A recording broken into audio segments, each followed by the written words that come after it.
Presented by the United States Marine Corps. My name is Dan Hansis, joined by Greg Rosenthal and Patrick Claybon. Hey, Dan. What's up, buddy? Sitting in the Mark Sessler chair. Thanks, dude. No problem. Anytime any of you guys need anything, I'll try to be here. Are you sure Right, about we that? will take advantage of you. I should not have said that. But honestly, I appreciate you I need guys. your help moving this weekend.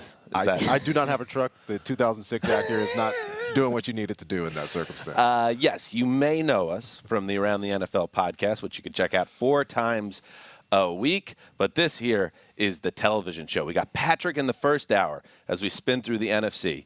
Then we head to the AFC when Steve Weish will tag in. So we got everything covered, Greg, and we're going to go around the NFL. That's what the title of the show is. All 32 teams. Like some of these shows, they don't really cover the southern divisions. They're just like AFC South, NFC South. It's like we kind of like you, not totally. We're covering it all.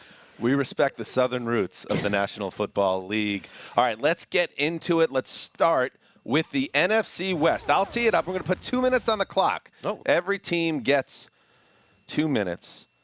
And let's start here. Let down at Lumen. Savagery at Starbucks. Oh, wow. Adams bomb. No, Adam bomb on Adams Town. We're workshopping that one. The Seattle Seahawks, a dreadful loss at home against the Titans. Any reason to be concerned about Seattle? Not any more than I was going into the season, but these are the Seahawks. Like at some point we have to accept, I think, that the Seahawks defense is mediocre. And every year they come up with some reasons to kind of believe this is the year Pete Carroll gets it back. This year the reason was we've got a lot of defensive linemen. We still have Jamal Adams and Bobby Wagner. They're great. We have all these defensive linemen we can rotate in and out. Well, they weren't getting much pressure on Ryan Tannehill. This defense has been average for 5 years now, and I think they're going to be average this season, and Russell Wilson is going to have to carry him, so it's a little bit more of the same, Patrick. Average would be an upgrade from where they were Okay. a year ago. When honestly, in the fantasy world, we were chasing the Seahawks defense around and sprinkling wide receivers on them throughout the season, and we're kind of still doing. Have you gone full fantasy? You're the host of Fantasy Live. That's his thing now. That's his corner. That's where I live. Okay. That's where I live. Also, wherever you guys need, other than helping Dan move. But we saw it last week. It's not going to be Julio Jones and Derrick Henry every single week. We do know that. Yes, it was a bad performance, but the 0-2 Vikings, I don't necessarily believe, hey, we're 0-2, so we're going to try extra hard and we're going to win. You kind of are what you are at this point, and I see the Seahawks bouncing back because, it's Russell Wilson. This is what he does. He carries a defense that's not as good as it should be. He's coming for you. I mean, the wounded animal game, the 0-2 team, he's coming for you. Yes, it's a dangerous spot for Seattle, but I also think they'll be okay. I mean, Jamal Adams put it well after the game. He said, sometimes bleep just happens, man. He didn't say bleep. They executed. We didn't. Now, letting Derrick Henry just go nuts on you while your offense goes into a shell. Again, this is a team that it's kind of maybe, I don't know if it's Super Bowl or bust, but it's probably get to the NFC title game or bust. So a little bit of an ominous start to things here. I don't know. Let's move on. As ominous as that noise. That is ominous. Greg, let's keep going through the West with the Rams. I just want to talk about Cooper Kupp. Cooper Kupp, golden god. I mean, Cooper Kupp's been great forever, but I do think he could benefit more from Matthew Stafford getting here than anyone. And that, yes, like players improve throughout their career. Cooper Kupp was great to begin with, and he's better now. Nick Wesseling, brother of Chris Wesseling, gave me the perfect player comp that I was searching for. Steve Smith. So good after the catch. Won't go down. Tough for his size. A little faster than you think. Like everything about Cooper Kupp screams Steve Smith, and I love watching him play. I don't know. I think he's going to take it to another level, maybe 1,500, 1,600 yards, maybe lead the league in receiving. Those broken tackles really jump out. But the thing that alarms me about early in the season, how are you blowing this many coverages on Cooper Kupp between the Bears and the Colts? It was like Cooper Kupp was running down the field by himself along with everything that he does. I don't think that's going to stay up. We're not going to have too many 170-yard games from Cooper Kupp, but perhaps. Last week, though, it was a lot of broken tackles for sure. I was going to say, there are busted coverages. He's taking advantage of them, and he has a quarterback that can take advantage of them. Right. And there's just this chemistry here between Stafford. I'm with you. I think there could be a scenario here where Cooper Kupp and Matt Stafford are both in the All-Pro conversation. So that tells you where I feel about the Rams, how I feel about them. I think they're a top I think I have them number 4 in the power rankings right now. Do you see the Rams in a really good place right now? I do, and I look forward to the time where Sean McVay answers a question in the news conference, and we don't all take it as a direct shot at Jared Goff. So it's like, let Sean McVay be complimentary of his quarterback that he's really excited to have. But yeah, but that was kind of earned too. The way the season ended in January, and they kind of went out of their way, like, we're getting rid of this guy. You're going to be surprised how soon it happens. That was a thing. It's like I'm like having a way better time on Saturdays hanging out at the pool, and you're like, oh, because you don't have Jared Goff to worry about on Sundays. Let Sean enjoy his life. All right, let's keep going, Greg. Hit us on Cardinals. Yeah, I'm wondering if the real Cardinals defense will show up. I was all excited about it last week. Maybe got over my skis.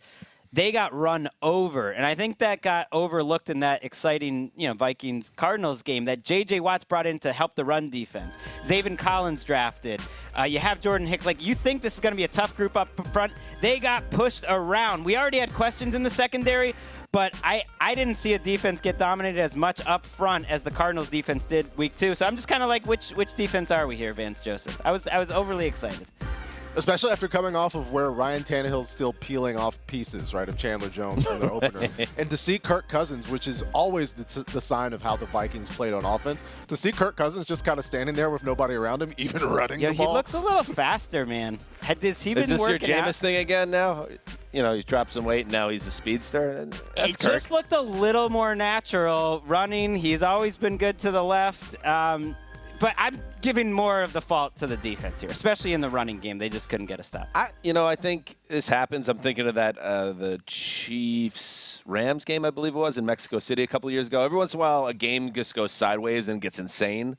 Like, I watched that game from the newsroom here on Sunday, and it was cool. And then I watched it on Game Pass, and I was like, this actually was a game that happened with an actual, competition. This isn't a television show, because it was madness. So it almost becomes like one of those games where I don't know how much you can even take out of it, because both teams just got in this groove with these giant plays on both sides of the ball. So I'm not overly concerned with the Cardinals, because I don't think we ever thought heading into the season they were going to be a great defense. No. They just have to be okay as long as Kyler is going to be at this level. I like the coaching and I like the talent. Watt's been a little quiet, but this is a get-right game. Right now, the Jaguars and all of these NFC West teams, something I'm watching for this year is when they play the AFC South, they got to win those games. They kind of have to sweep the AFC South, go 4-0, because I think that's what it's going to take to win the NFC West or maybe make the NFC playoffs. It may be a funny matchup against this Vikings team and Zimmer and the way they like to run the ball. Maybe not the ideal matchup. Yeah. All right, let's close out the NFC West with the 49ers. You guys might not like this, but okay. Try us. We were just talking about Jared Goff. We were just talking about him, and last year watching Sean McVay just struggle through the season. Kyle Shanahan's inner monologue must be wild when the 49ers are on offense. Just wild. I mean, because I know Garoppolo led the offense on a couple nice drives, and they beat the Eagles. They got the W. They're 2-0. But also the first and second quarter, most of that first half was brutal. And you just wonder, and we don't know where Trey Lance is in his development in the eyes of the 49ers, so I'm not doing that thing like with the Bears fans going nuts about Justin Fields in the last couple weeks. But where are we at here? How much longer can Kyle Shanahan, Patrick, stick with a quarterback that he knows is keeping his offense grounded? If we've learned anything about Kyle Shanahan in his tenure as a play caller and a head coach in the NFL, it's that he doesn't think the way that we do. Right. He's looking at the game and the circumstances and the plays coming up 3 quarters from now. So you hate this. You hate my theory here. I don't hate your theory. I just think there's only so much, right? There's only so much that we could put on Kyle Shanahan mentally. But these dudes have egos. Especially these the offensive gurus and the Shanahan family tree. And I just wonder, he knows everybody sees him as a golden god, as a play caller and an offensive machine. Is it frustrating to him that they're playing this grounded pound style early on? I think he's thinking what, I'm on my 4th running back already? Yeah. I've got Brandon Ayuk in detention. I thought I'd go full Trey Lance. I think they might this week. I think that inner monologue is happening because I do think that he likes that we all think so highly of him. How could he not? He's human. How he likes the idea that you can take any Joe Schmo and he's going to make it look good. But they're testing that. It didn't look great last week against the Eagles. I think they'll light up this Packers team. I will say the second he thinks that Trey Lance gives them points, right? It works in that beautiful football mind of his. It's over. There's not going to be sentimentality. It's just, all right. So you don't think it's there. You think he doesn't have the trust at this point in the kid. That's why we haven't seen it. It's building. One day, over. All right, we're building. We're building towards something special. The NFC East is coming up next on the broadcast. Oh, this division. It's going to be a tough one to figure out. We'll see where we are after 2 weeks. Up next.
We are back on the Around the NFL broadcast presented by the United States Marine Corps. It's time for the NFC East. How about the Washington football team? How about him? Start right here. And I think Taylor Heineke, he's a few more quality starts away from the Taylor Hall of Fame. Really? Okay. Is that a thing? Yeah, it's about to be a thing. Okay. Sit tight. But my point is, Taylor Heineke, he's got some juice to him. And that game against the Giants, and I know the Giants figured out a way to lose that game, so I'm not going crazy about Washington in general right now, but I really like the confidence with which he plays. I love that he has the swagger. You can just see it on the sideline. He's not afraid to stick a ball in a tight spot like this. I like the way he bounced back from that killer interception late in the game. The Ricky Seals-Jones drive, which is blink, and they went 70 yards down the field on his arm.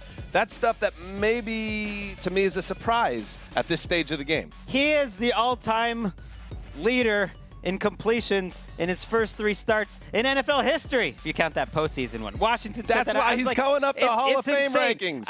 I hate to make the comparison to Fitzpatrick, because sometimes we do that. It's like you compare the guy who went to the same school, or you compare the backup to the starter. But he really is a lot like Ryan. He's got some fits in him.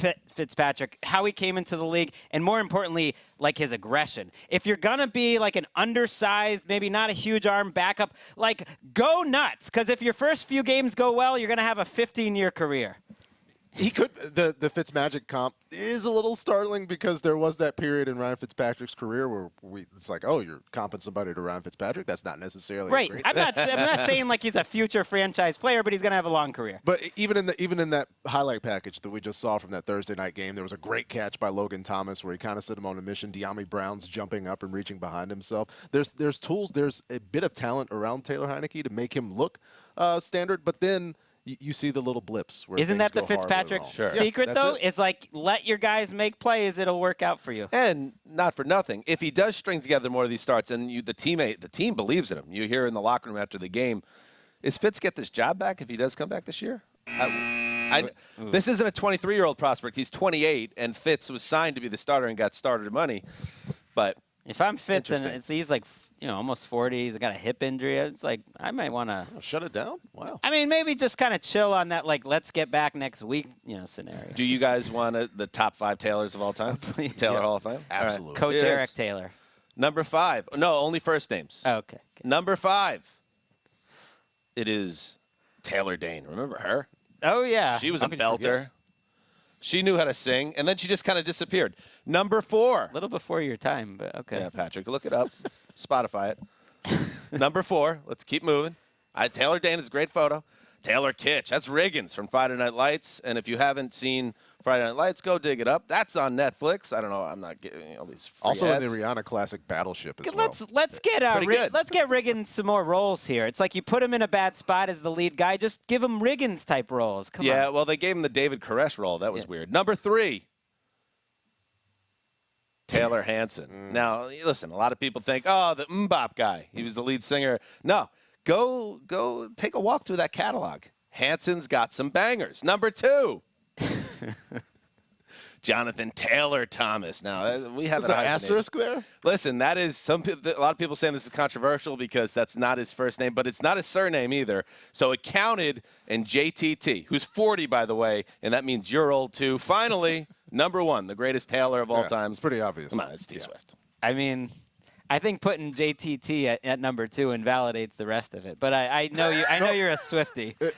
If we would have had the picture of Simba, maybe JTT would have made more sense. But the hyphen, it's no. dicey. All right, let's move on.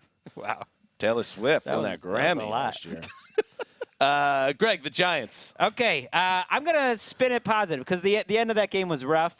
But the first 57 minutes of that game made me feel that maybe Jason Garrett had a Daniel Jones epiphany. Not just using the legs of one of the fastest quarterbacks in the league, but a very creative game plan and an aggressive game plan until he turtled for the last 2 or 3 minutes. Let's ignore that. Like, maybe this will be a fun Jason Garrett, Daniel Jones experience. If you go by outcomes, he is the fastest quarterback.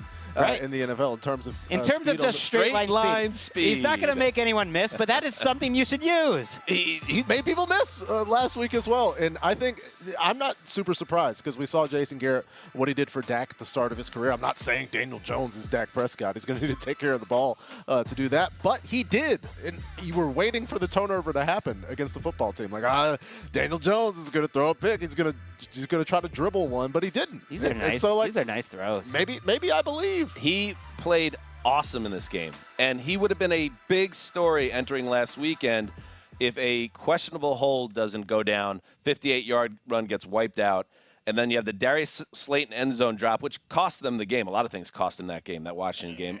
Maybe a touch, maybe 3 inches. He did a good job to get his hands on.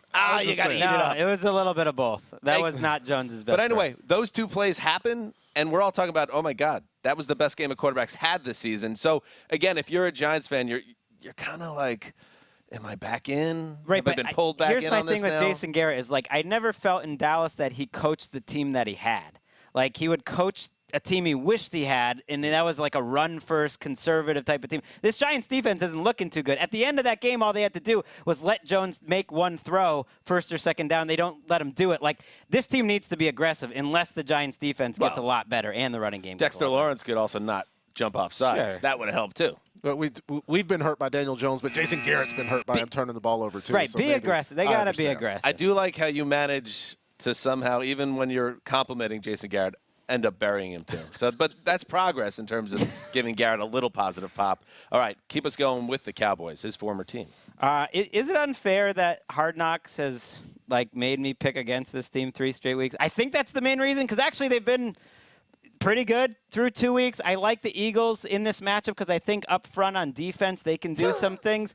But when I watched Hard Knocks, I get the thing where I like the team more. But there was something about the way the whole organization goes that I was like, I'm not buying this team. You know what? I will give you this.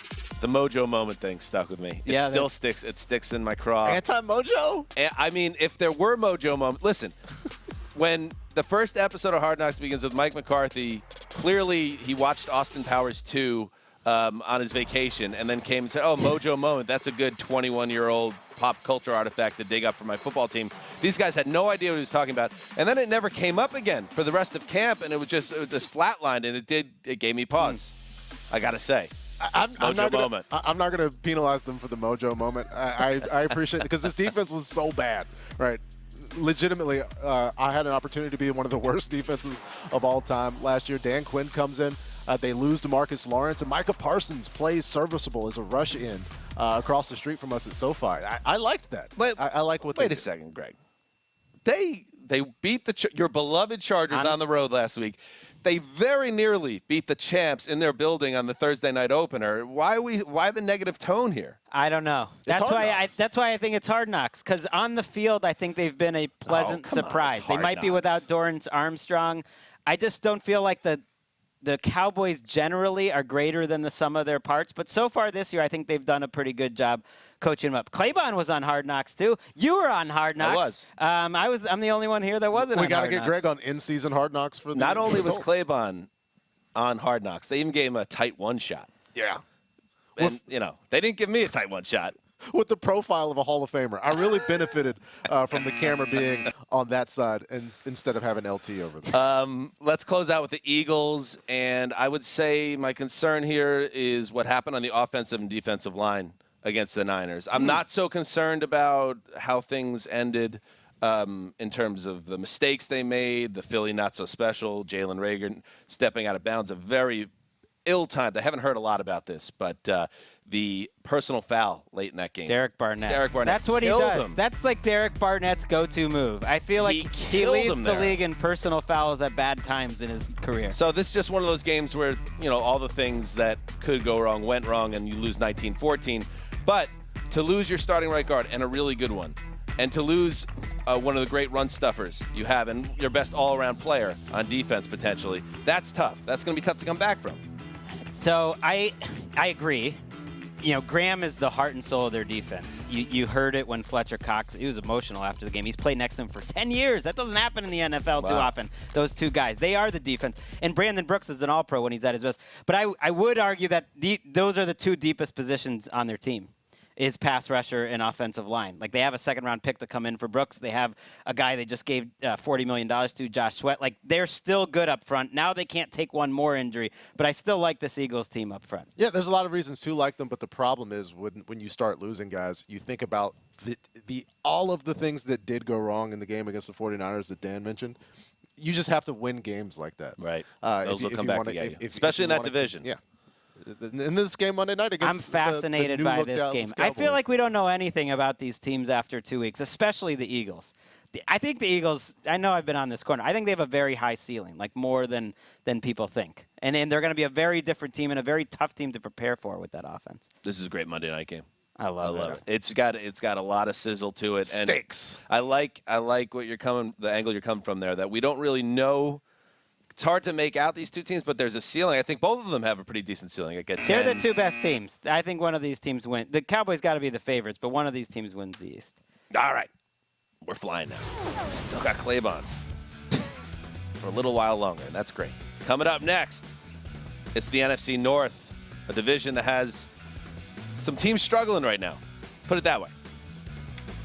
Got some issues in the North. I mean, look at that smile. That guy's smiling, though. He's fine.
All right.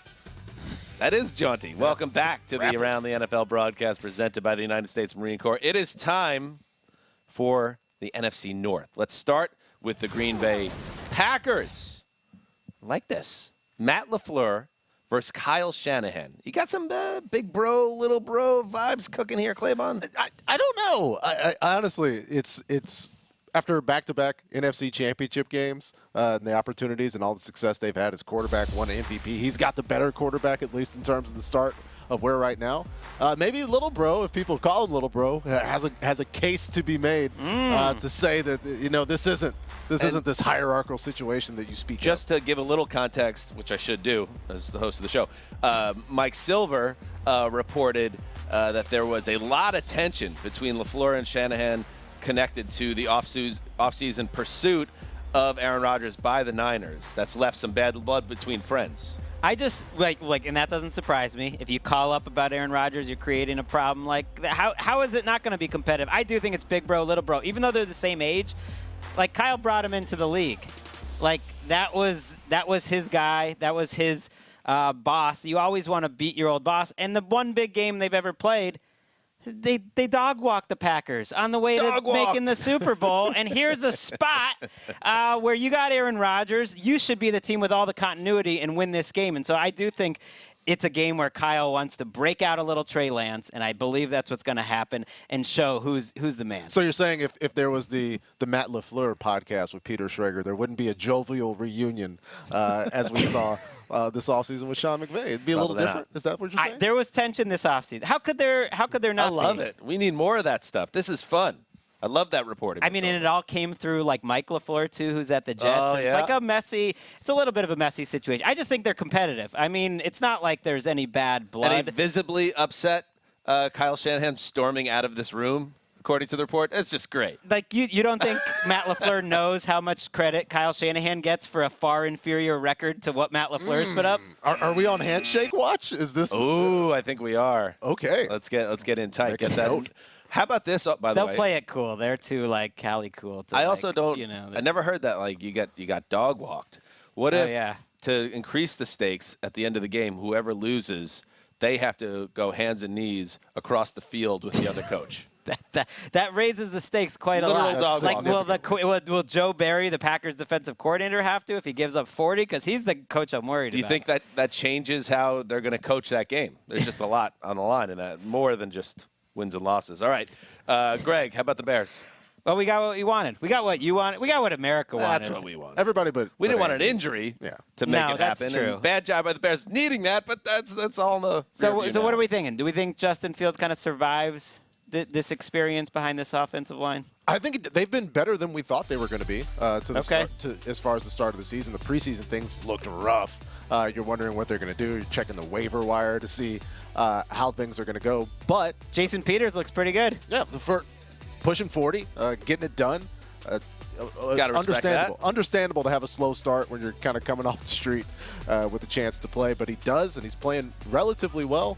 And yeah, he's going to run. And we saw Tyrod have some success against the Browns. I see opportunity for Justin Fields in this game. The Bears made it clear that Andy Dalton will be their starter when he's healthy, but that's all hogwash because if Justin Fields plays well this week and in the weeks ahead, it's done. It's a done deal. The question becomes, is Fields ready? Is this hesitance that's kind of driven everyone on the outside crazy about the Bears and how they've handled the quarterback situation? And by the way, it's only week 3. He's starting by week 3, so this isn't week 14. To injury, but yes. Yes, that's fair too.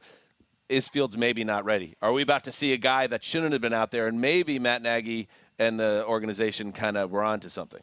I saw last week as a positive for the most part that he got reps. If Allen Robinson catches a nice touchdown throw, his numbers certainly looks different. And more than anything, I mean, he's a beast with the ball, and that just adds an element against this Browns team who's been pretty disappointing defensively, that their running game now is Fields and Montgomery. It's not just Montgomery. And Montgomery, who I doubted early in his career, is a baller now. Like, that is 2 great runners on one team. Yeah, Montgomery looked great in the opener here, but I think the same thoughts about the quarterback position that I thought in the preseason. Ultimately, it's it's Matt Nagy's job circumstance that ultimately determines how he makes this decision, and whatever gives him the best opportunity to keep his job is how he's going to go. It's tough to get a beat on that organization. All right, the Vikings up next, and Vikings fans, please look away for the next 12 to 15 seconds. 37-yard try to win the game. Joseph, come on! It is good! No, he missed it. Good. Are you kidding me? He missed it right. He missed it right. Oh, my. He missed it right. A gut punch to a team. Oh, Paul Allen, one of the best in the business, too. Not only does this kick happen, Paul Allen needs to be on every show, including our dumb shows, missing the call initially, but that's just the way it goes. The kicker should be banned. I think every Vikings fan, no, it's time. It has to happen, or at least this. How about this as a theory? What if going forward, the visiting team, because the Vikings were the visitors here, so why not? It's arbitrary to start with, gets to pick one position group that gets eliminated from each game plan for a game. I'm trying to put some structure to this. And the Vikings obviously would say, oh, yeah, no kickers. So you score a touchdown, you go for 2. There are no field goals.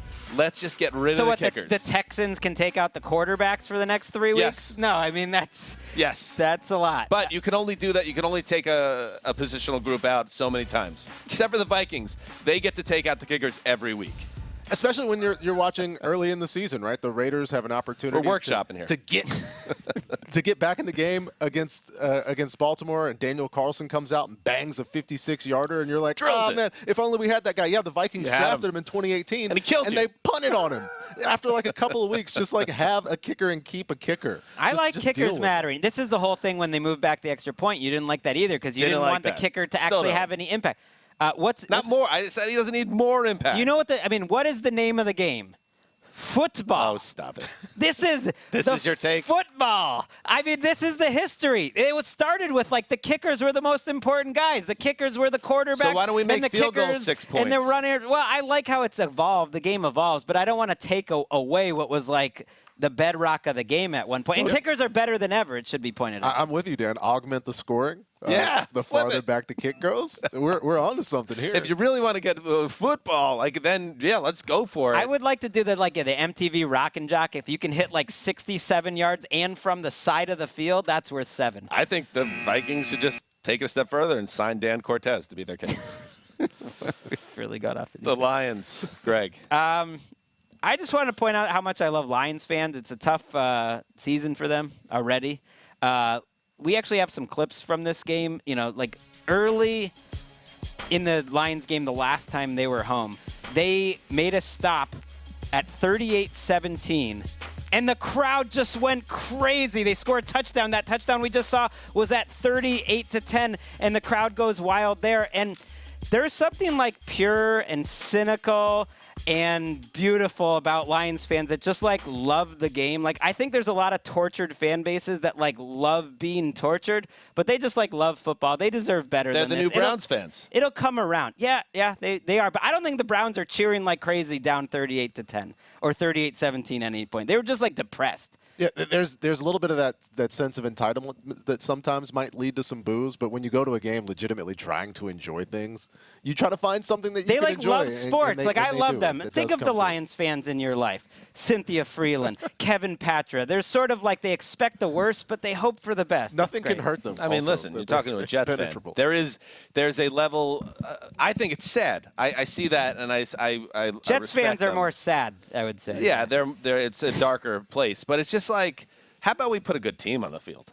Right. How about that? How about we actually figure out a way to get this thing cooking a little bit and get the Lions back to respectability, because we all know that's not kind of where they're headed this year. They had a few years of respectability, and then they thought they were going to go great with Matt Patricia. How'd that turn out? Where's Jim Caldwell? Well, yeah, it's week 3, and I'm already talking about their fans, so it's a troubling sign for the team. Also, Vikings have good fans too, by the way. Back to my point, get rid of the kickers and help out all those people in the Midwest. It's next level, though, down 38-10, to literally get a standing ovation. I think that could be a frisky game here for the Ravens. I'm not really into hangover games, but I think this Ravens team is missing a lot, and I think this Lions offense can maybe make them sweat a little bit. I have to give you respect. You went a real long way for like one wide shot in a 3-second cutaway of a telecast. What? It was a good shot, though. Like the entire Detroit fan base is like, we're cool with losing because we love the sport. I was watching that game. They're angry. A lot of fans are angry about what's going on, too. I was watching that game, and when I did, I thought, I've never seen a fan performance like this. And now they're back at home, and it just felt like the time to do it. Good for them. Lions fans, I'm with you. I stand with you. We all do here at the Around the NFL broadcast. Coming up next on the broadcast, yes, the NFC South. Oh, Christian, where you going, buddy? My fantasy team needs you, pal. There's a kicker. He don't miss. Up next on the broadcast. Greg Fox, Cordell.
We still hear the broadcast presented by the United States Marine Corps. Let's move now to the NFC South. Greg, get us going on the Saints. Yeah, I wanted to ask you, Dan. Do you think Sean Payton got a little too cute this offseason, like not signing any pass catchers? Just like, hey, I can do it.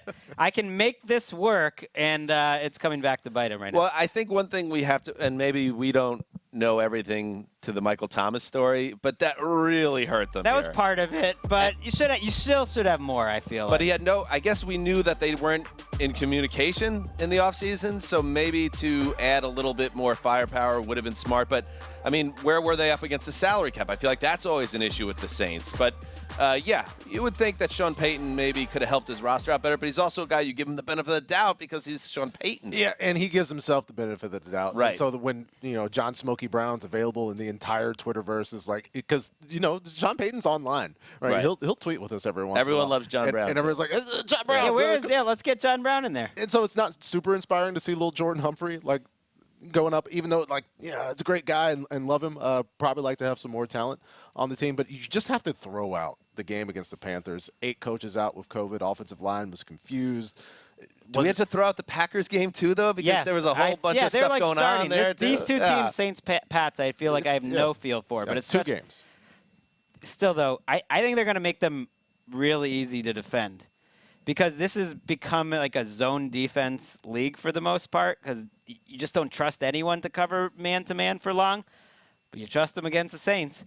Like, you can do whatever you want up front. You can throw every crazy sort of game and blitz and do what you want to try to confuse a new center and Jameis Winston, because we'll go cover Callaway and little Jordan Humphrey and Adam Troutman. Make a play, Adam Troutman.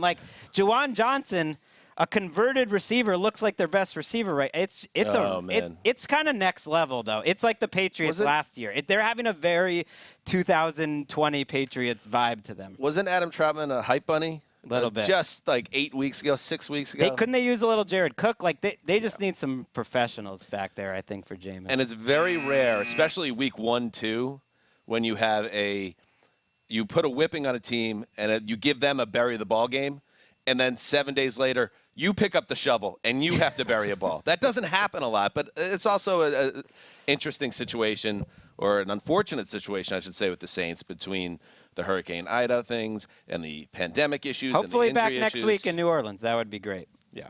All right. Let's move on. The Bucs. Oh, look at this.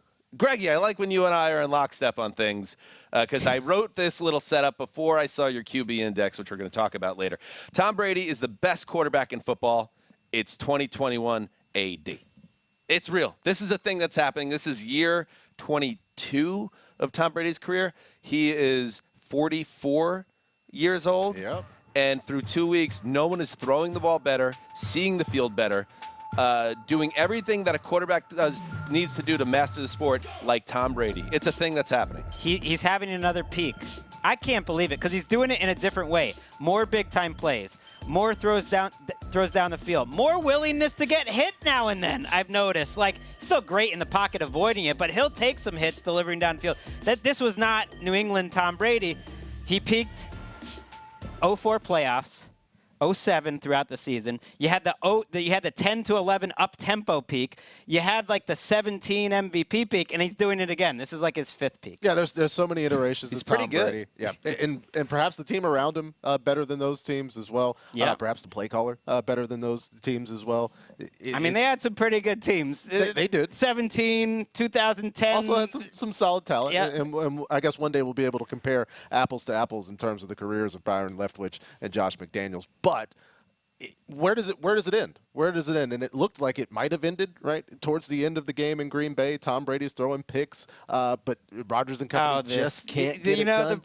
The Brady haters love to bring up this Packers game as if he didn't play great in that game, except for the picks. Like, yeah, he had a couple picks, a couple great plays. Clayvon and Greg disagreeing. I love it. If we take away Darnold's fumbles last night, then he didn't fumble. Like, I don't know.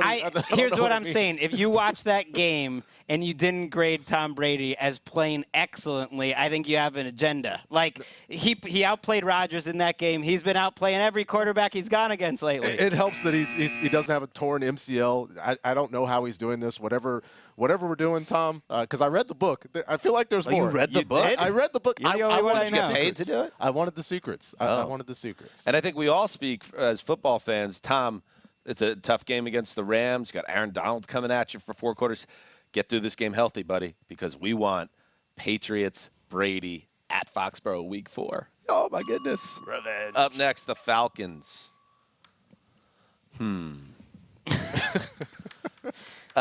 give me something positive about the Atlanta Falcons right now. Yeah, Grady Jarrett's still on the team. Kyle Pitts showed up in week 2. I like A.J. Terrell. Mike Davis is running hard. Cordarrelle Patterson.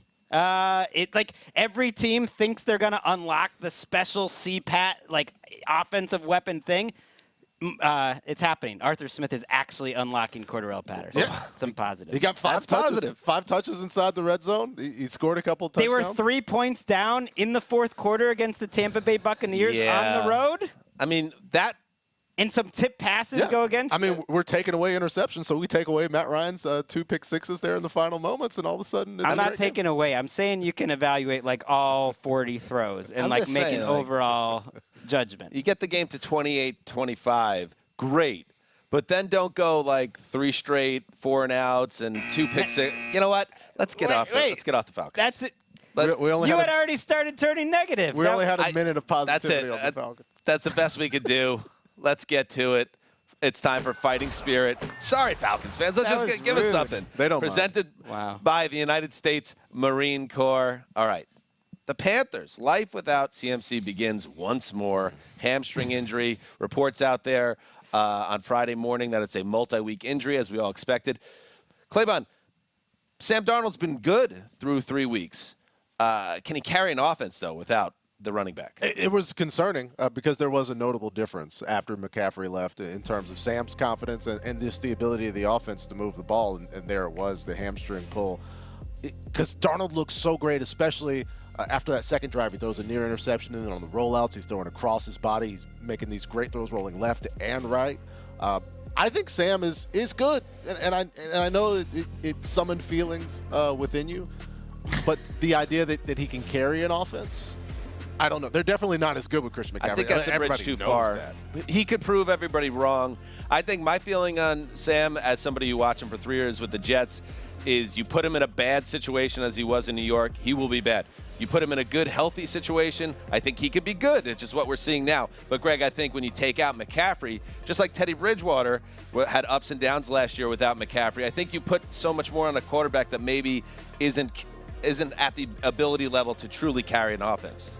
That'd be my concern. Right. They need to add elements to this offense. They've done an incredible job coaching. You want to be able to build elements as the season goes on. But the offense right now is like option routes to DJ Moore and McCaffrey. And now you don't have McCaffrey. Like Robbie Anderson hasn't done anything.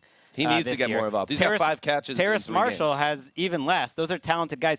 Darnold is great delivering to his first read. He made a couple plays on his own last night going through his progressions. Like, you've seen it get better. But this is not a juggernaut offense. I just did some math. Good for you in the middle of the show. And they're averaging 22 points. You know, that's a solid offense to be paired with a great defense. But you figure that was 22 points. That's going to go down. That's not a high-scoring offense.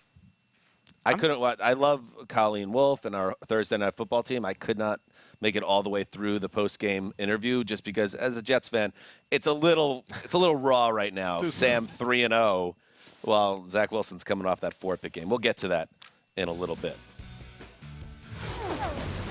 Coming up next on the broadcast, we persevere just like Lions fans. We just complain about it a little bit more. We're New Yorkers. All right, up next, the NFC QB Index Challenge on the broadcast.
Welcome back to the broadcast presented by the United States Marine Corps. We got one more seg with Claybon, who's airdrone over there.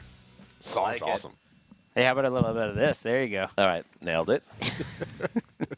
It's like Dan sounds quiet. The QB Index, Greg Rosenthal. Yeah. You roll it out every week on the .com, and I want to take some – I don't want to take issue with you, but I'm just going to point a few things out. Let's start with the NFC here. Kirk Cousins. Let's start here.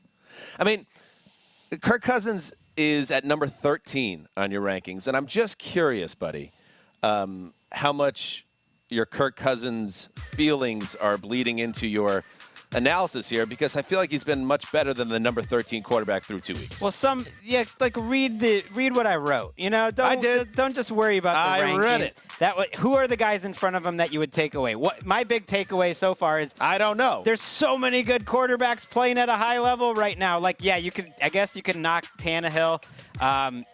Kirk Cousins has certainly been better than Josh Allen through 2 weeks, but this early in the season, I do give a little bit of like, who would I want for the rest of the year still? 13's high. In the power rankings, Greg, my number 13 slot is the spot where I don't know what to do with the team. Yeah. I can't figure it out, so I just stick him at 13. Maybe that's what it is for you with your QB index. I don't think you know where to put Kirk Cousins. There's like 14 really good quarterbacks right now, and Cousins is one of them. You like Kirk Cousins. I appreciate what Kirk Cousins does. I see the point. Perhaps Tannehill is the spot that I would. But he was unbelievable right. last week. One of the best. One more. Also a La Reveal on the power rankings as well. Yeah. Okay, yeah, that's good to know. 13 is the trouble spot. I don't know what's going on. Right now, for me, it's 15. There's 14 good quarterbacks, and then after that, it's like I put Dalton line. I think Teddy and Daniel Jones We're are next. confessing things. We just talked about Sam Darnold. You have him at 25. And let's say this. I'm the one that's supposed to have baggage with Darnold, but I think it's really Greg, because Greg's been killing Darnold since he came into the league, basically. Darnold has been able to hit the reset button on his career. Maybe it's time for Greg to do the same in your evaluation of the young man. These guys, they'll keep climbing. 25, Greg. He played well Thursday night. This was before the Thursday night game. I think the first 2 weeks were highly managed. They're doing a good job of coaching him. It's first read stuff. He leads the league in fumbles, but he's going to climb another 5 spots, I would guess, going into Put week him in 4. the teens, bro. Yeah, the training wheels, right? They're going to have to come off, and he's going to have to do a whole lot more. McCaffrey takes so much out of that offense, and I don't know how much does Greg ding him for that? Because it's like once you get through 4 weeks, then it's just about this year. But I'm still kind of thinking, like, who do you want for the rest of the year? Listen, you're a Patriots fan. He's no longer a Jet. Don't have to ding him anymore. You could just put him outside that realm and just give him a Greg hasn't worried about the Jets criticism. in 20 years. Right, yeah. Come on. No, he knows. Greg knows. I don't Patrick think about Claybon. you at all. I had to hold off on dinging Darnold while he was a Jets sure. fan, so you wouldn't be offended. I'm sure. Yes, Patrick Claybon, you are a mensch, my friend. Thank you for pinch hitting for us, and we know you're a busy man. NFL Fantasy, NFL Now, all the different programs you're on. Thank you, buddy. We appreciate you. I appreciate you guys. All right. Coming up next, Steve Weish is joining us, taking over to talk the AFC, starting with the West. Gotta love this division. There goes Claybon. He's the busiest man in show business.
Welcome back to the broadcast, and welcome now the great Steve Weiss tagging in for Claybon. What's up, buddy? Overdressed. Just coming off NFL Now lose the tie, dude. I know. I forgot to do it. I was prepping for Sunday's game day, and I get through the Bucs-Rams here, home game, and just, forgot to take the tie off. Yeah, we're like the bad boys of NFL media. You're we don't, so hard. Yeah, we are. All right, so we're going to go through the AFC now in the second hour, and we'll start with the West. And, Greg, get us going on the Chiefs. The Chiefs are a defense I'm concerned about. The question I'm throwing out there is, when is it too early to be worried about the Chiefs' defense? I guess I'm answering it. It's like now. When you're giving up 10 yards per play passing, 6 yards per carry. I know they've played great teams, but are you a little worried too? I'm a little worried, but have we seen this out of Steve Spagnuolo defenses routinely where they get better after about week 8? And in talking to so many even defensive coordinators, I was speaking to Todd Bowles yesterday. He said our defense is playing well, but not anywhere where we need to be because we didn't tackle. We didn't play guys in preseason. And so, this whole adage of defenses are better than offenses to start the season, that's out the window as we're seeing defenses not round into shape yet.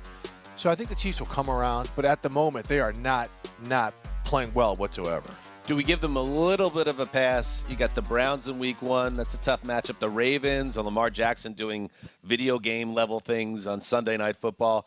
Let's just give it a little bit more time to breathe before we decide to diagnose an issue here. I just think the level of open their receivers are wide open against the Chiefs. In the running game, they had no clue what to do against either of these teams. The best two teams in the league running the ball, I will admit, like Cleveland and Baltimore. But I do think the talent is so top-heavy in Kansas City that if Frank Clark and Jones and Honey Badger aren't superstars, you look at the rest of the group, and they really got to coach them up. And maybe that does take the course of the season. We've seen them close strong before. Yeah, and it's what it's been the previous years. I mean, their talent isn't that much different than what it's been. I mean, so they'll get better. They'll figure things out a little bit. Steve Spagnuolo, again, this has been kind of a recipe of his teams, even going back to the Giants, where they get better as the year goes on. And they're fortunate that they got a quarterback who could hang 35 on anybody. He might need to this week against the Chargers. Yes. I feel like that's going to be a lot of points, a lot of fun. You drafted that game. We did that at a Thursday edition of the Around the NFL podcast. We do drafts. I was happy to get that in the early slot. It stuck with Greg a little bit because of his boy, Justin Herbert. And we're going to talk about that a little bit later. My boy, Tony Romo. Yeah, this is a game pass. Oh, Tony Romo, who did get nominated for the 122 candidates for the Pro Football Hall of Fame, even though he's eligible? Didn't get nominated. Whoops. What? Yeah. No disrespect, but I've seen that list, and my God, what a underrated player. How did Tony Romo turn into one of the most underrated players in the Federation? Look, all someone has to do is call up and say, hey, I want to nominate Tony Romo. For real. His agent, the team, somebody. Well, that's on them. Whoops. Is it because he's become such a titan in broadcasting? It's almost like the John Madden effect, where he becomes so big in this realm that people kind of lose focus on who he was as a player? They were at the time, Or is there something more behind the scenes? No, someone just forgot to nominate. No, okay, that's all it was. He needs a video game. Give him a video game. He'll get back on the he can radar. play it in the Skechers. All right, let's talk Chargers. All right? Why are the Chargers still charging? I'm just going to ask the question. I'm not panicking here. 12 penalties for 99 yards, 2 touchdowns negated by penalty. Weiss, Brandon Staley, everybody loves Staley. They see him as a guy that has a lot of promise, and this team's going in a good direction. But how do they blow that game in week 2? It's almost annoying. It's almost as if you put the bolt on your helmet that you are just destined to make a late game faux pas. And it's a shame because that was a fantastic game. They played pretty well. But even that illegal motion penalty, which I thought was sketchy on the Jared Cook touchdown, was come on. I mean, these are the little things that will drive you crazy. The thing is, they're correctable. As of right now, they're not blowing kicks, at the last moment, which is another charging thing. Give it a week. But give it a week. You just give it till this week. It'll probably go to overtime, and that'll happen. But I mean, I think this styles make fights. I think this is one for the Chargers. If they don't charger, have a great opportunity to send the Chiefs to 1-2 because I do think they can score the points to go toe-to-toe with the Chiefs right here. And if they have the ball last, I think they've got an opportunity to win this ball game. I absolutely agree. The Chiefs are heavy favorites in that game. That doesn't make sense to me. Heavy favorites? They are. And I think it's a field goal type of game, whoever has the ball last, because I love what the Chargers are doing on offense in making Mike Williams a more centerpiece of the offense. He is the X receiver. He's getting 10 to 12 receptions or targets per game. You have Eckler. I think the running game's good. Like, they have a little more elements, I think, than they did a year ago for Herbert. These are two guys. Nobody loves throwing the ball downfield more than Herbert and Mahomes. There will be points. If this game isn't 38-35, I want my money back. I didn't pay anything, but I would want it back. And watching a lot of these games before, covering a lot of them, Tyreek Hill in the return game. I mean, there's going to be, or McCole Hardman, whoever, there's going to be a big return in this game, maybe by either team that's also going to put some points on Special the board. teams mistakes, that's also treasuring. Raiders. And by the way, just like when Troy Aikman on Thursday night starts talking about going down, I went down on the field for the first time in 2 years, and I saw Christian McCaffrey's legs, and I've never seen anything like it. 14 seconds later, McCaffrey's leg explodes. Mentioning the Chargers and field goals. Sorry. Like the weekend before the Raiders fans are mad. They're like, we just lost 15 seconds here. Oh, re-tee the Raiders. They deserve a fresh clock. Greg, have you noticed something weird with the Raiders and their fans despite this nice start? Yeah. I'm wondering, like, why are they so angry when their team's so good? Most fans, like, you do well, and then they're happy. When the Raiders do well, they're just angry. They're coming at you for the power rankings. They're coming at me for, like, Derek Carr. Like, enjoy it. Like, you did it. Like, Mark Davis did it. They did it. They're 2-0. He found the stadium. You're 2-0. Derek Carr's a top 5 quarterback. Just chill, man. You keep getting lucky with these matchups facing injured teams. Now you get a backup quarterback. Well, it's not just a backup quarterback. Here's what stands out about the Raiders. They have played 3 of the most fragile offensive lines, or 2 of the most fragile offensive lines, and this is the worst of the 3. The Dolphins' offensive line is a hot mess. So I'm thinking Max Crosby, Yannick Ngakoue, Carl Nassib, they are probably going to get in excess of 6 sacks because the way the Raiders score, they're going to force the Dolphins to throw the ball, which is something Miami does not want to do, and they are going to tee up on some of those turnstiles that are wearing Dolphins uniforms on the offensive line. The Raiders fans that are angry, just for clarity, it's not at their team or feeling like they're actually not that good. Just mad at me and Greg. I have them at number 11 in the power rankings. Angry, like in their everyday life. Like, and they won't be the guy happy. they get the sandwiches from. It's like they're not a top 10 team yet to me, but they want to slash one of those ones off. They think the Raiders should be number 1. And I will say this, though, Greg, in fairness to Raiders Nation, you just said Derek Carr was a top 5 quarterback, and then I looked at your rankings. You have him at 11. Like, through 2 weeks, he's played at that level. So it's. But you actually said he's the 5th best quarterback, and then you do a website exercise ranking the quarterbacks, and he's not ranked number 5. Because I am judging on more than just 2 weeks. Like, I got to see it more. Derek Carr has had these stretches before. Don't you agree? Where he's been more aggressive and he's gone downfield. And it's gotten better. Like, he's in year 4 right now. He knows Gruden's offense. I love it. But the whole idea that he's never done this before, he's done it for a couple weeks. Do it for like a month. Do it for a little more. I really want to hear this criteria go through everything that you rank and rate, because somehow that seems a little, because Derek Carr is ripping it up right now. And notice how I went pro Raiders at the end, because I don't want to be doxxed. I don't want to be otherwise have my life be compromised or my family. Love you, Raiders. Love your team. Love that new building. Raiders are a vibe, baby. Broncos, Greg. I have a bone to pick here. You should. With Steve Weish, because go there. We were doing a podcast about 2 weeks ago, right? A couple weeks ago, and the big hot, like, hey, I'm Steve Weish. I'm Mr. NFL Media. Like, I'm the conscience of the place, and I've been here the longest. Compass. I'm going to stomp on you, Greg, for your Broncos joy and your Broncos optimism. I'm not buying it. And now here we are through 2 weeks, and they stomped out 2 teams. They look like a playoff team. Is the Derek Carr criteria measurement going, okay, but I deserve it. I'm DMX. Give me what you want.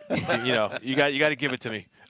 Go Yonkers. No, look, I mean, the Broncos, as I said, in saying, look, I'm not, like, loving them overall, but they have done it. I mean, they have lit it up. They have played up to their talent. Teddy Two Gloves, going downfield, doing things people said he couldn't do. Schematically, they're doing things on both sides of the ball and tearing it up. So I love what the Broncos are doing. Now, can they keep it up, Greg? I mean, the same thing you're using for Derek Carr. He's a top 5 quarterback ranked at 11.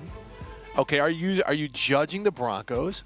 Because, frankly, I do think they have a sustainable roster to do some things.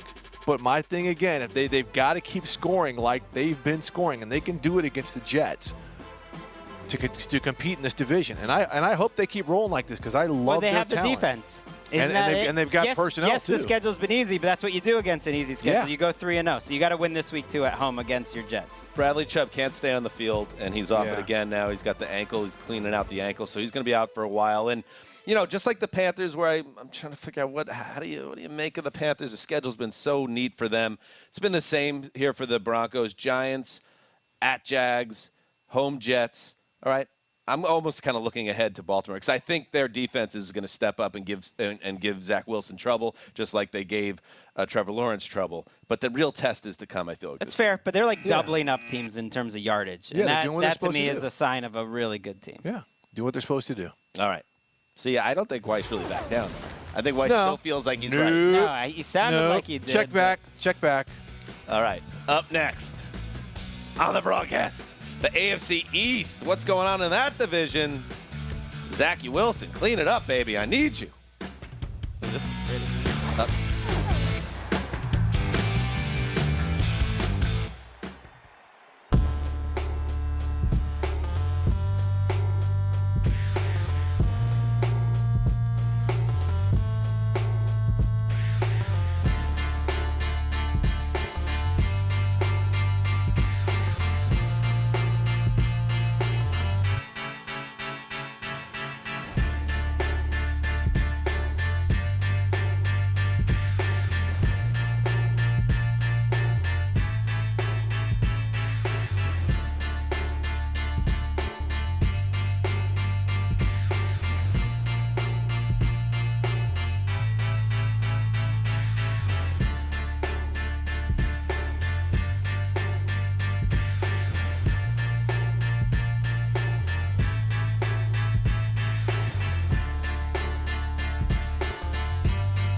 We are back on the broadcast. Steve Weish is here. That means life is good.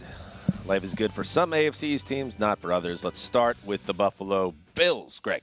I just want to give a little shout out to my guy, Matt Milano. You love him. Well, I just was throwing it out. I really haven't. I just have said through 2 weeks. It's like we talk about how much do you rate 2 weeks. Through 2 weeks, he would maybe be my defensive player of the year. He would be my all-pro linebacker. He did things on that field last week that was like, I didn't know Matt Milano could do stuff like this. Like he was like Micah Parsons is going to be in 4 or 5 years because he's an off-ball linebacker who tracks you down in the running game. But they were blitzing and pass rushing him. He's one of Chris Wesseling, our dear friends, old favorites. Like we're in the Chris Wesseling podcast studio, so I think about Chris too when I watch him, and he's balling out. He is just really a different guy right now. And what Leslie Frazier is doing with his defense doesn't get enough credit because everyone thinks, okay, Leslie Frazier, Tampa 2 guy. No, he's doing a lot of things, bringing pressure with his defense and using a talented player like Matt Milano instead of just in a certain role, giving him opportunities to make the plays like he's making. That Bills defense is good. I'm glad they've needed to be good because the offense has not played well. I'm glad that you're giving the defense some shine because it was all about the offense last year in Buffalo. But that's kind of what I'm looking at for this game. I'm really curious. Nope. Actually, we got to talk about Matt Milano for 2 straight minutes. I'm really curious if Josh Allen gets on track here. It's not all on Josh Allen, but he has not been the guy that soared to superstar status last year and then got paid like a super-duper star a couple months ago. Yeah, Washington's going to give him some trouble now. I mean, Washington, what happened, defensively early on, they're going to start getting stability. So they're going to do some things offensively. Buffalo's got to continue to run the ball. I mean, they've done a pretty good job rushing the ball, but Josh Allen has not been. This is going to be an interesting game right here. But this could be This could be an easy matchup. I mean, it doesn't make sense that Washington's been one of the worst defenses in the league through 2 weeks, but they kind of have been because that Chargers game, they went up and down the field, the Chargers offense. They could add a lot more than 20 points. So it's 2 straight rough weeks for Washington. Are you aware, by the way, in our setups for this program, and Steve, you weren't here earlier, this is the second time Greg has teed up a player as a golden god. Cooper Kupp and now I realize that. Yeah, that's a problem. What's that about? Let's move on. I got a theory. You didn't like my kicker theory with the Vikings getting rid of kickers entirely. How about should the Dolphins add a third offensive coordinator to help overcome their slow start? Just keep adding an offensive coordinator every week until things work. Steve, yes or no? No. We'll have like 20 offensive coordinators by the end of the season. No, I mean, what they need to do is really, you heard me talk about the offensive line. Look at this. Yeah. Their offensive line, and, I was down there for the joint practices against the Falcons in preseason, and everyone was talking about how this offensive line was a mess then. And it has not gotten better. They try the quick passing game, but even that's not working. They're not running the ball well. And now they're getting in positions when Buffalo gets up on them, which I think the Raiders are going to do, where they're going to have to try to take some shots. This is not a recipe. So you can talk about offensive coordinator scheme and this and that. If you can't fix that offensive line, you're going to see a whole lot of this. And you got to know Tua very well in the lead up to the draft. I mean, that was a bummer just to see him come out on the field and then just see the line crumble. He gets drilled twice in the first series. By his 8th snap, he's holding broken ribs. I mean, this is supposed to be your franchise potentially. That's just the breakdown on a number of levels there.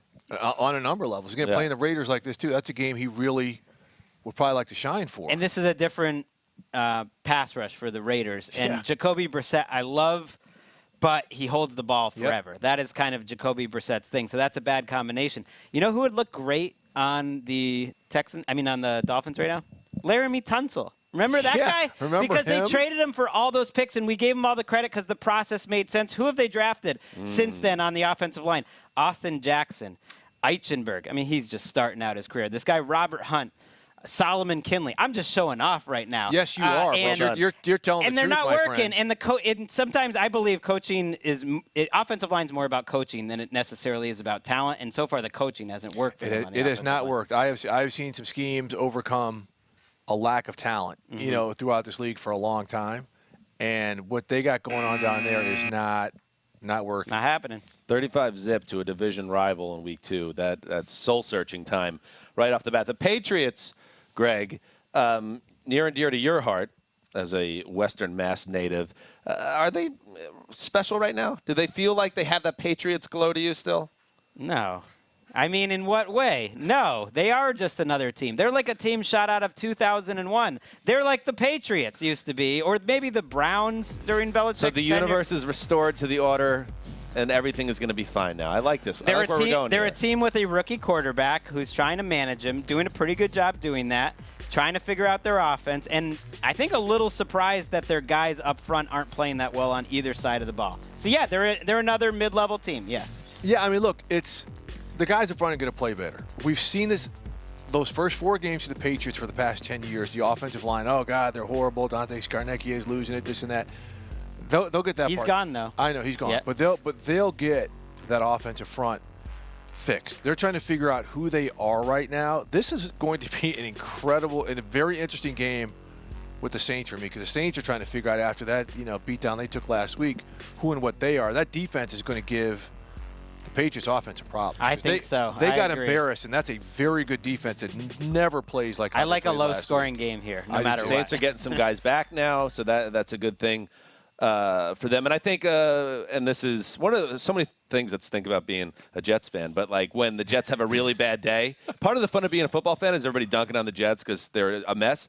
And I think people lost in the mix there that the Jets basically played the Pats even in week 2, except for that QB meltdown.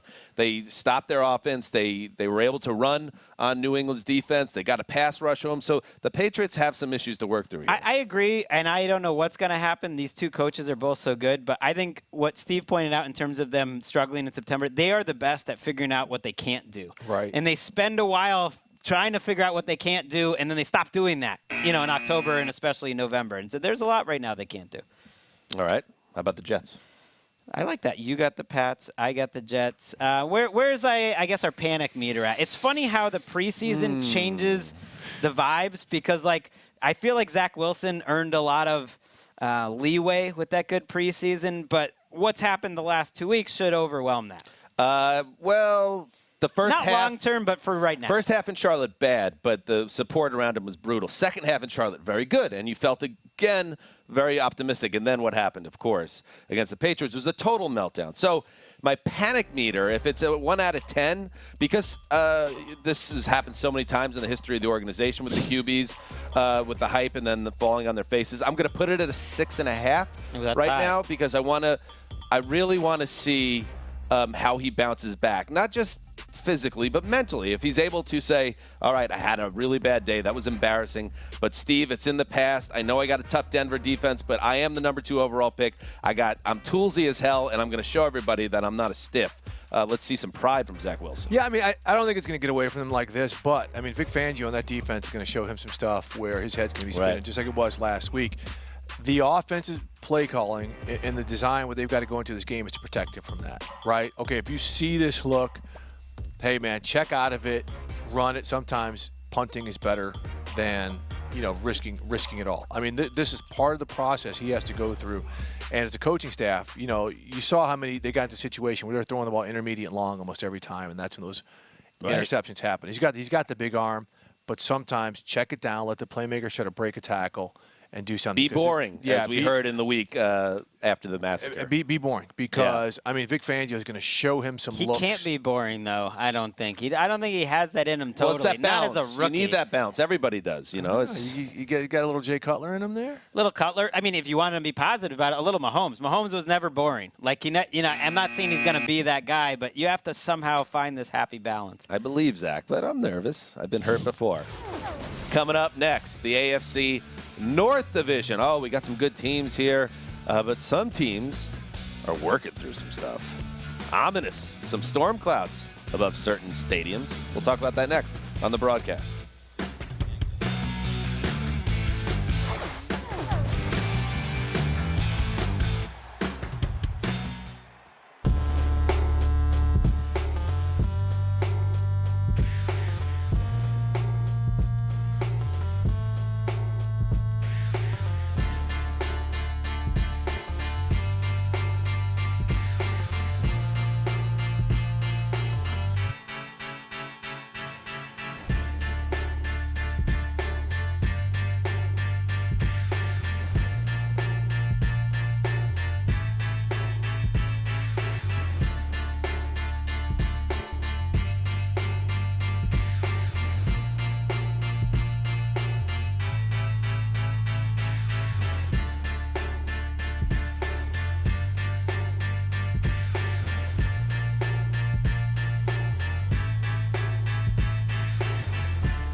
Oh, yeah. Welcome back to the broadcast presented by the Marines.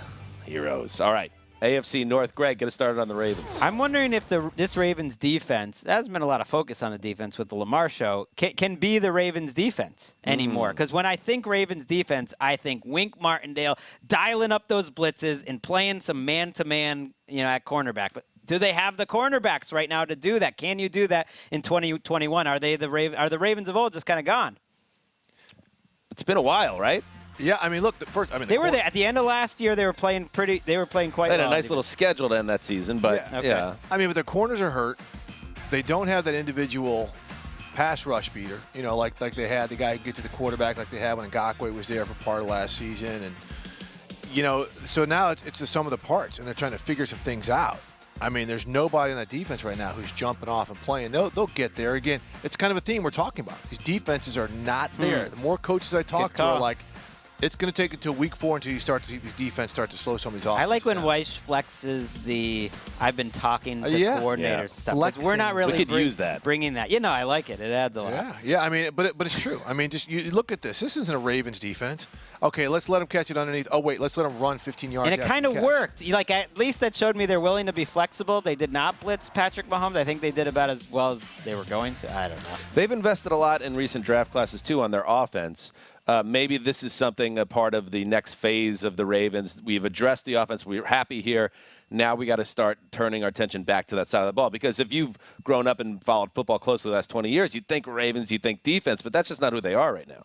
If ever there was a matchup where you would feel like Wink Martindale would just be like, all right, let's see how it goes. Let's just blitz like crazy. I know it's against a good offensive line, but it's against Jared Goff. Yep. And we can probably cover Quintez Cephas and Amon-Ra, St. Brown one-on-one. We should be able to cover those guys. The whole theory with Goff, take away a deep threat and make them read some of the scramble stuff you can put underneath that, and you can confuse them and get some takeaways right here. But I want to go back to the offense because they did seem to come together. I mean, Lamar, against this defense, I'm looking at him to throw it a little bit because some of the corner action that the Lions have, I'm looking for Lamar to have a big passing game. Okay. Yeah. Like that. And Hollywood Brown is having a breakout season. Watch out for him as a Pro Bowl guy. All right, Greg, here's a team I'm struggling to figure out a little bit, the Browns. Okay. I'm just curious with Odell Beckham back. I guess this is sort of directed at Dan. Can we stop asking if the Browns are better without him? Well, can we? I don't know yet. We'll see. It's silly. Here's the thing. Here's the thing with Odell. Coincidences happen or matchups happen. Right. There's no way that a team whose number one wide receiver is Donovan Peoples-Jones right now is not better with OBJ. Well, the current state of the Browns, yes. Any state. With Jarvis Landry now out, they will be better because he is a more talented player. But you've brought up West before. At a certain point, you do have to ask about guys. Are they more name than game? And I'm not saying Odell Beckham's washed up now or anything like that. It's just been a while since Odell has been a special producer on a football field. So I'm not saying that they're now worse because Odell's back, but let's see what Odell is in 2021 before we make any decisions. Give me a 6 for 65. We haven't seen that out of their wide receivers. Okay, let's see it. That's fine. Yeah, Odell's going to be, look, and speaking to coaches, especially on the Brown staff. Yes, we love it. They know what he can do. We're insiders. Right? He is, look, it's one of these things, though. With Baker Mayfield in this offense, you get the hands into the playmakers and see what they can do. So, we don't know how Odell is going to be initially on that knee, coming back.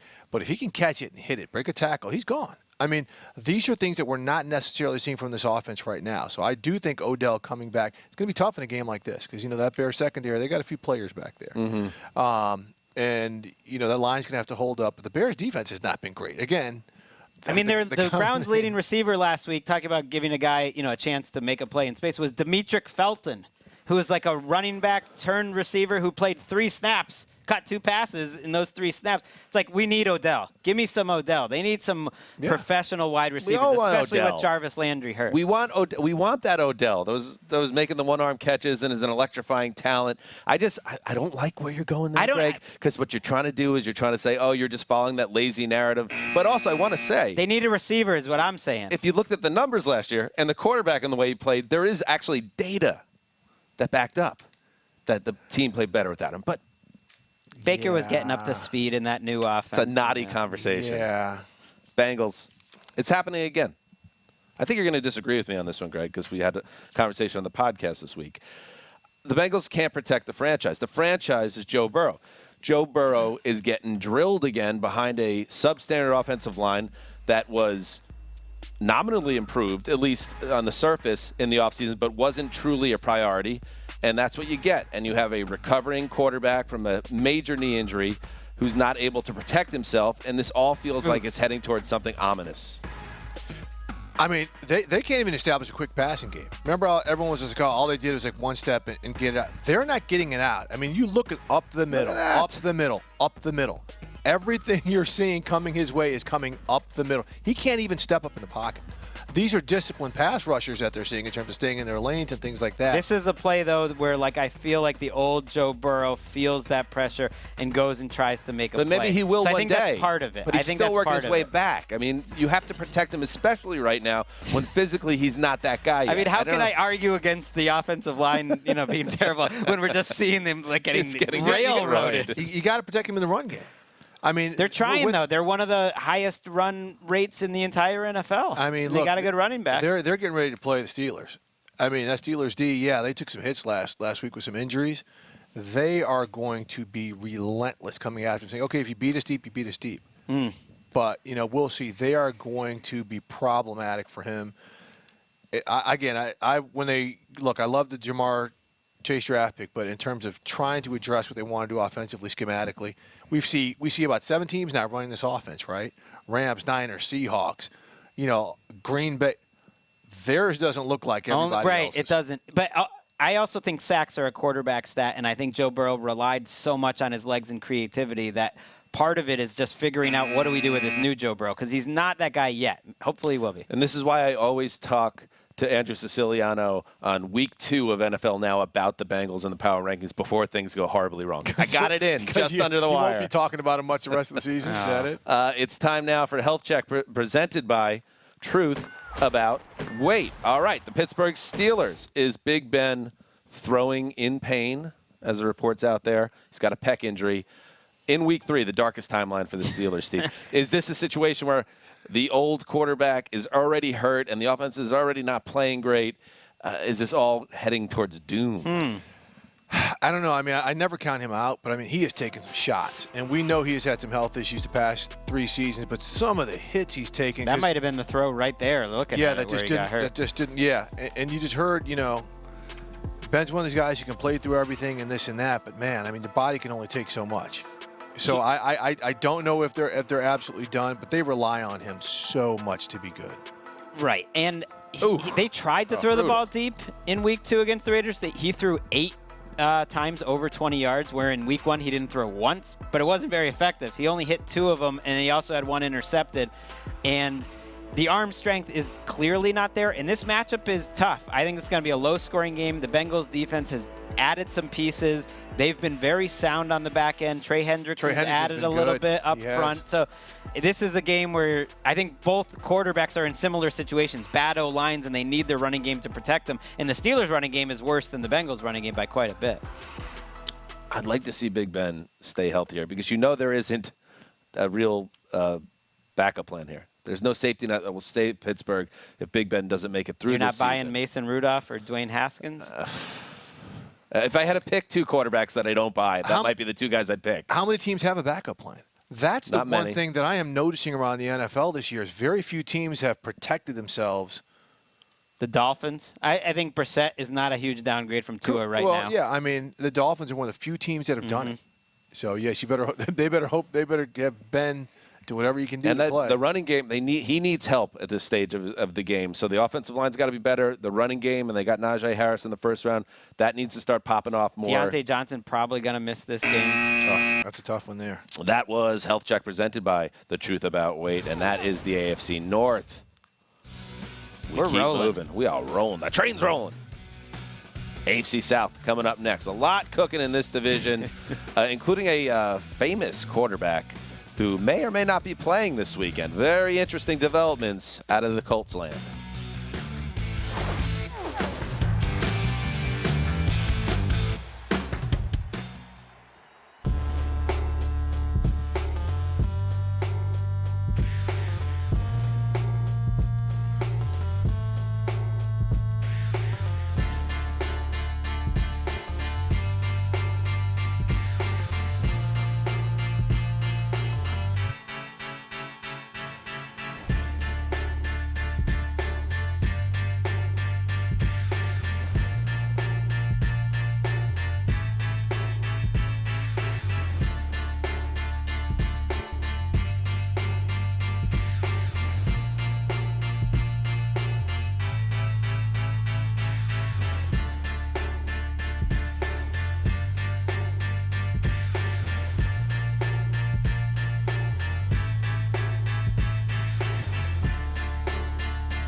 Welcome back to the broadcast. Let's keep spinning the AFC South. I'll start it with the Titans. Week 1, gruesome for Tennessee. Week 2, beautiful. A great comeback over the Seattle Seahawks in Seattle. So do you just if you're the Titans, you say, oh, week 1 never happened, everything's fine now? Is that okay? Yes, because they have been this team quietly throughout Mike Vrabel's run. Another team that started slow pretty often, figures out what they're going to do. And they're pretty inconsistent because they've never really had a defense that wins week after week. They're counting on their superstars to carry them. To me, it's the same old story. They just have one extra superstar, Julio Jones. Yeah, look, and this is a team, if there's 5 minutes on the clock and you're not up by 40 points, they're going to come at you. It seems like every week they're winning games late, right? Over and over. And Julio was fantastic last week, and then A.J. Brown was fantastic last week. Tannehill was good. Of course, the running game set everything up. But defensively, it's not there. This is an interesting game, against the Colts.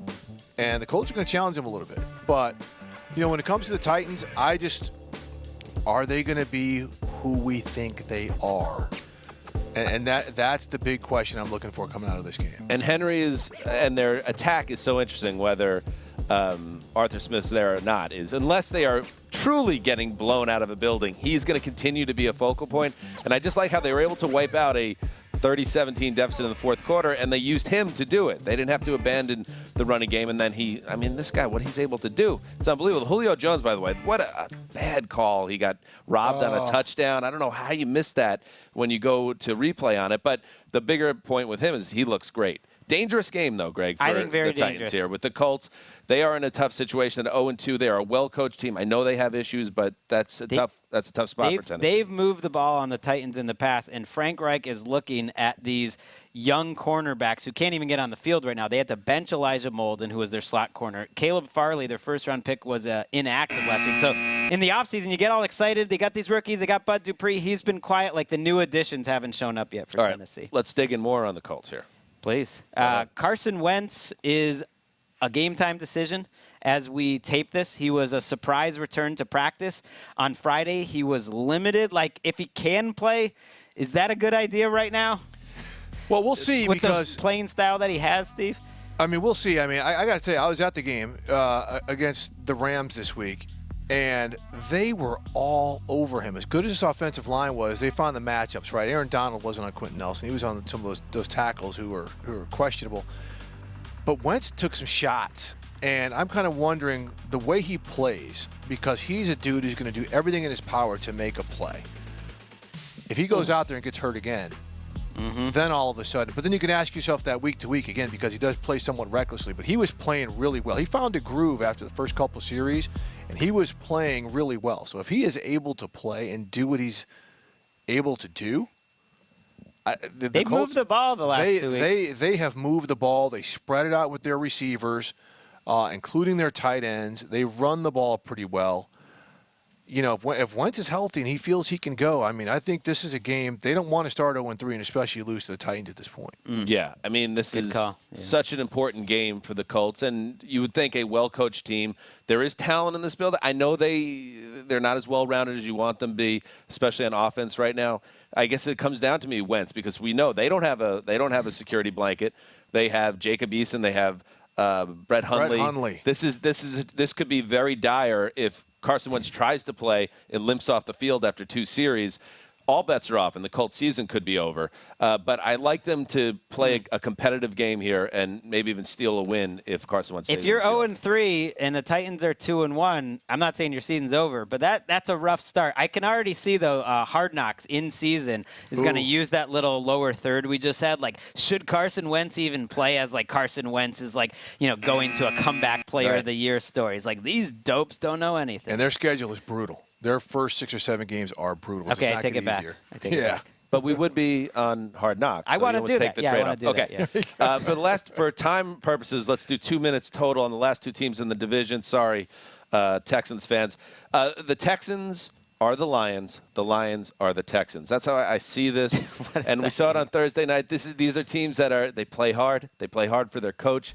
They even can make some plays to hang around in games, but just that lack of talent on both sides of the ball. Eventually, comes back and makes itself evident. That's what I've seen from Houston, a team that's really hung tight in these games. But don't you think they could have won with Tyrod Taylor? See, I think they're a little different because I think they could have been frisky with Tyrod, but they're not going to be. But he's not there, Mills, yeah. and that's where they are right now. I think this is their David Culley. I think has done a really nice job so far, but it's going to be an uphill climb all the way. As has Lovie Smith. Last time we saw him, he's getting run out of Illinois, and all of a sudden he comes in and his defense is playing disciplined and playing pretty well with some of the talent that it has. He plays the perfect defense if you don't have much talent. Because they do that zone drop. They're trying to prevent the plays. You can tell they're well coached, that they're listening to what he's saying. They're not giving up big plays. You play like an okay offense like Carolina, you keep them to 24 points. You do a solid job. All right, let's check in on the Jaguars, Greg. I guess my question is just like, why is Trevor Lawrence struggling this much? Because, we get it. He's the number 1 overall pick on a you have the 2 little asterisks to make it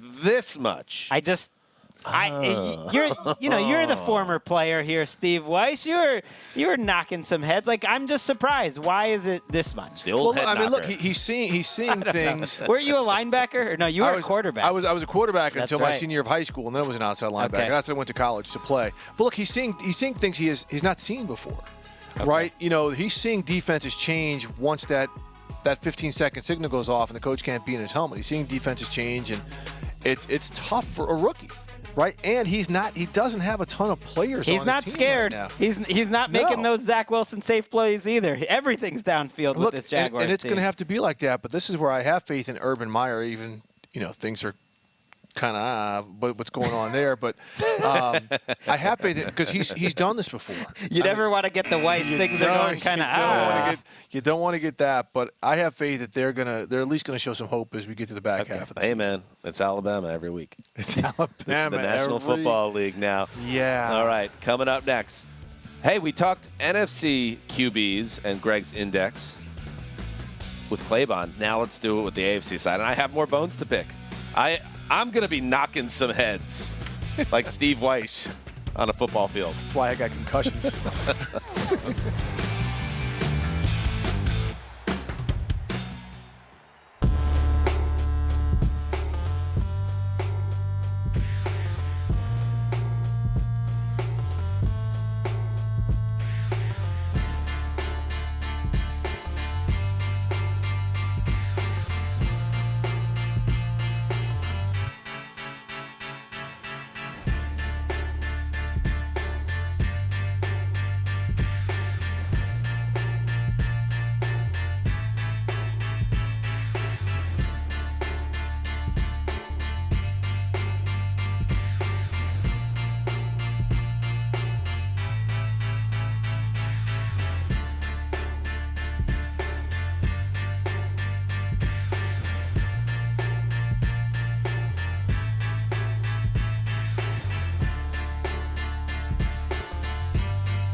Welcome back to the broadcast presented by the United States Marine Corps. All right, Greg does the QB Index every week. And since everybody's always burying me and coming after me about the power rankings, this is fun because I get to come after you. And Steve, please feel free to chime in here. It's like sitting right next to this guy. What am I going to do here? Let's start with Justin Herbert. Justin Herbert, a quarterback who I love because he is a savage in the pocket. But he's at number 6. And I just want to say, let's just pump the brakes just a little on the Canton induction. Let's have him at 6 later in the season when he's playing at that level. But right now it's a little bit like I'm in love with Justin Herbert. at a level that is dangerous to my wife. It's a little bit of projection. That's strange. I'm looking forward. Like, who do I want for the rest of the season? That's how I rank it. And Justin Herbert would be that high. But he hasn't played flawlessly. He's been impressive, Greg, but he's made his fair share of mistakes. He's made a couple mistakes, but there have been some good plays up by the defense, a couple bad breaks, guys falling. Like, you're going to throw some interceptions. It's not going to end my world. Well, to Dan's dismay, I'm with you right there at 6. Yeah. I think he kind of played at that level. There's been a consistency there. With the way they've kind of designed this offense and opened things up a little bit. There's much more of an intermediate passing game than we saw during his rookie season. So I absolutely, I'm all right. Good. I'm all good with him. Do you still feel that way, Steve, if I tell you that Kyler Murray, Dak, and Carr are all behind him right now? Well, I'd have Carr. Got him. Okay. Carr ahead of him. Gotcha. How about Big Ben? We already kind of hit this, but you have him at 19. I don't actually have an issue with that. I have more like, is it possible this is the highest he is on this list for the rest of the season? He's fallen 2 straight weeks. I think everyone's so eager to point out that Big Ben is not the old Big Ben that if you watch the last 2 weeks, he's been okay. I mean, he's like a little below average right now for a starting quarterback. He is not like the biggest problem in the league. He's not Zach Wilson or Trevor Lawrence or some of these guys out there that's costing their team to lose games. He's just limited. That's all. 19's about right. Yeah, I would think middle of the pack for him. So Steve's nice. It wasn't so much I thought you were going to push me around. I didn't come at you. It was you. more that you're bigger, and it's like I look like a small child and you look like an ex-football player. I mean, I'm 215. You look great, I don't know why Greg's so obsessed with it, but you do look great. I'm not coming after you about Big Ben. I think that's a perfect spot for him. I was just asking the question, do we think this is as good as it gets, and he's going to be in the 20s by the end of the season? I think that's possible. Yeah, I think it could be falling as the year goes. Coming up next, before we say goodbye, weekend vibes. The weekend. Need it. It's coming. Up next on the broadcast.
All right, we don't say goodbye till we share our weekend vibes. Greg, what's yours?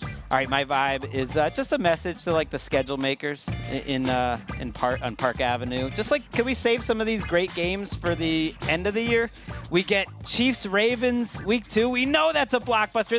That's our Manning and Brady, and then we get Brady playing the Rams like the 2 NFC favorites week 3. Just save some. I get the whole idea things could go wrong, but like I want to save some of these premier games for the end of the year. It's safe. That Brady Darnold matchup in Week 16 isn't moving you right now. Right, I mean, like come on. we know these are like we got Brady Patriots next week. Let's just save some for November, December. How about you, Steve? I mentioned earlier, I want to see the Tennessee Titans are going to be who we think they are. We saw them run the ball at the end of the Seahawks game before they were trying to get Julio and everybody involved. And even though it looked nice, it's not the identity of the Tennessee Titans. They're playing the Indianapolis Colts. They keep riding that dude right there, try to wear down that defense. In the fourth quarter, they can win. Tennessee Titans, You're in. take a nice lead. Okay. I'm in. The big dog. Finally, we call it the cornered animal game. Early every NFL season on the Around the NFL podcast. If you're 0-2, you got to go win a football game. And I know the math is different now because there are 17 games.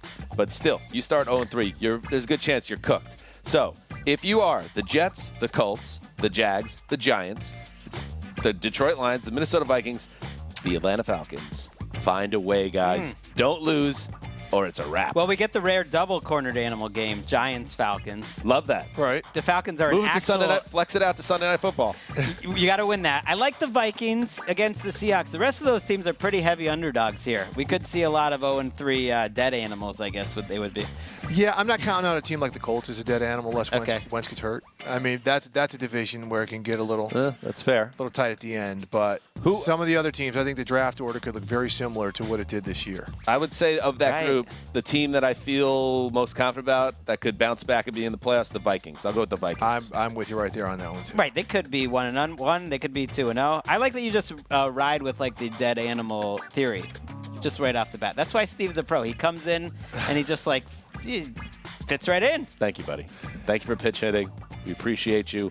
Patrick Claybon, we appreciate you. Mark Sessler, see you soon. Get well, buddy. Until next week, enjoy all the football. Heed the call.